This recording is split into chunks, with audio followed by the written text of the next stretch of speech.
looking at sharing about God, we do it extravagantly. We do it everywhere. We do it in our workplace. We do it with our friends. We do it at home. I mean, whoever it's with, we just need to be sharing about God and then seeing kind of what happens with that seed. Does that make sense to you? Do you guys see kind of what I'm saying? All right, what are some other interesting things about the passage?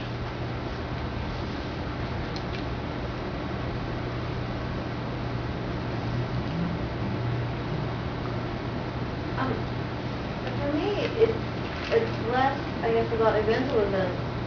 And, I mean, in the Reformed tradition, we believe in predestination and limited atonement, and that's, in a lot of ways, what this is, saying to me is that not everybody gets it. Not all the seeds are growing. They're only part of the seeds that grow. And it's not, and okay, maybe the farmer is careless or whatever, but that kind of goes along with our theology anyway. Yeah, but right, but I guess what I would say is,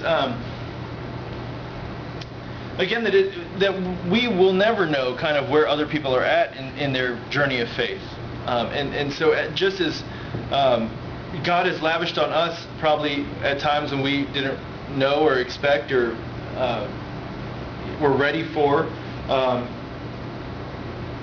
that I think that we have a place to both continue throughout seed, but also to look at maybe some of the other soil types and figure out what is our place in those.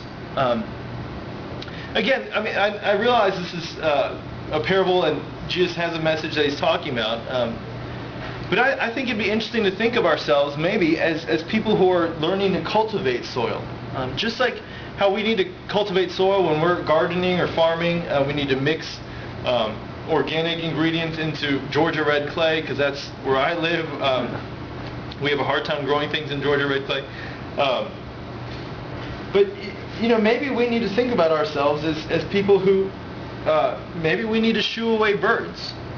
That maybe there's a friend who has received something from the Lord and is thinking about it, is thinking about their faith, but there are things that are coming at him and are just taking that seed away. Or maybe there are people who, maybe we need to be people who help protect our friends against thorns and things that will choke plants. I first started thinking of this passage a long time ago, actually, probably 6-7 years ago when I was on a trip across the southeast. It was an InterVarsity trip called the Pilgrimage for Reconciliation, and what we did was we thought about reconciliation and God's heart for reconciliation by looking at the Cherokee Trail of Tears. So we traveled in a bus from Atlanta all the way to Oklahoma and looked at kind of all that has happened in Native American issues. And we were at a resting point, and we had a couple days of just spiritual rest and just reflection. And I was sitting with the spiritual director, and I've never done this before. And I was, telling him just kind of about my thoughts. I was really nervous about this because I was afraid he was just going to point out some sin and be like, what's wrong with you? But he showed me this passage, and he said, Brian, I think the thing that you really struggle with is in verse 18 and 19, especially the phrase, the worries of this life, the deceitfulness of wealth, the desire for other things come in and choke the word. And when I heard him say that, I mean, at first I just brushed it off. I was like, he doesn't even know me. It's like, what do you can't just come up here and say that to me. But then I realized that he was right, that those are exactly things that I get really caught up in and worried about.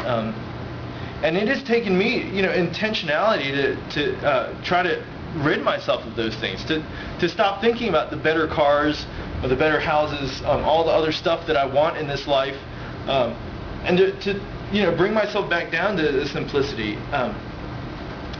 Where I was bringing that is again, maybe we need to be people who are in our friends' lives that are helping them not worry about this life, helping them not worry, showing them the deceitfulness of wealth and the desires for other things. That maybe our place in sharing God's love, sharing God's story, is to walk alongside these folks and protect them, protect the seed that God has placed in their lives. Other things. Any other things you see in this passage?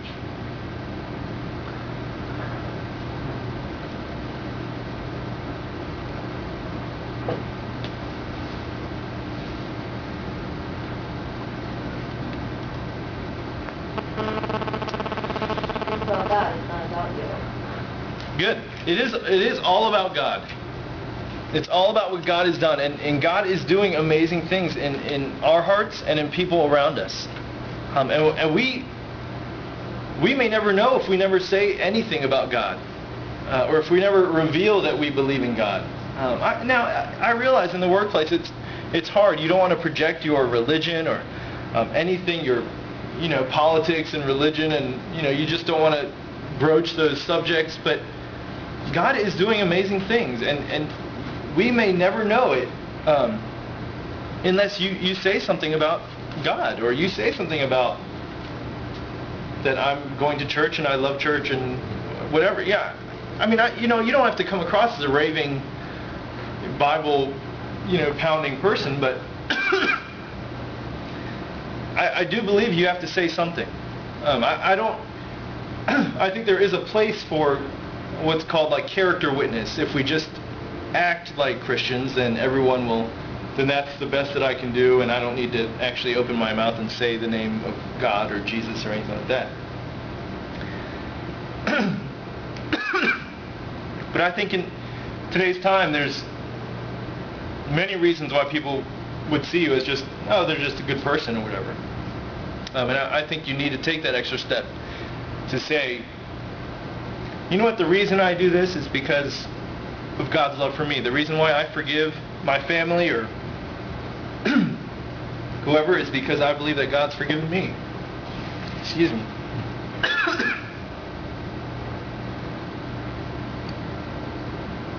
Their hearts, their soil, it could be ready, and we just don't know because God is at work. We don't decide when God's at work. We don't get to decide which coworkers are they're too evil for God to be working in their lives. I shouldn't go out to the bar with them, or we don't know what God is up to. But I think it is exciting to find out, because God can be doing a lot of things that we don't know.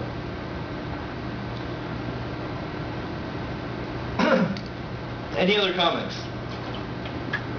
on this passage? It's like you were saying, it's terribly inefficient, and yet it ends up being very efficient. As far as it almost would seem from just reading the passage that most of his seed is going in unfruitful soil, and yet the few that do find fruitful soil end up producing more than he even casted. Which kind of makes you think sometimes, I don't know, I think everybody looks at effectiveness. How effective am I being? Well, okay, we've done this for 2 months and we've got one person, or whatever. When I say it's obviously not cost effective or whatever, but little do you know maybe what that produces, or how many open doors that makes through their families and friends to reach and so on. Yeah, there's an amazing multiplicative effect of sharing your faith. I mean, the hope and what we see in this passage is that as it grows, it will exponentially multiply, producing crops that are huge. And again, we don't know kind of what God's doing and how God will work through each person, but God can do amazing things. Let me just share a couple things in terms of just how do we as Asian Americans evangelize? Because I do think that our culture plays a significant role in who we are and how we do things. I don't think it's expected that we would do things the same as Caucasians or African Americans or anything like that. I mean, I think our culture brings out certain things. So I want to just go over these things, and then I have a video to show you, and I'll explain that in a little bit. I think the biggest thing for us as Asian Americans is community. I think for all of us,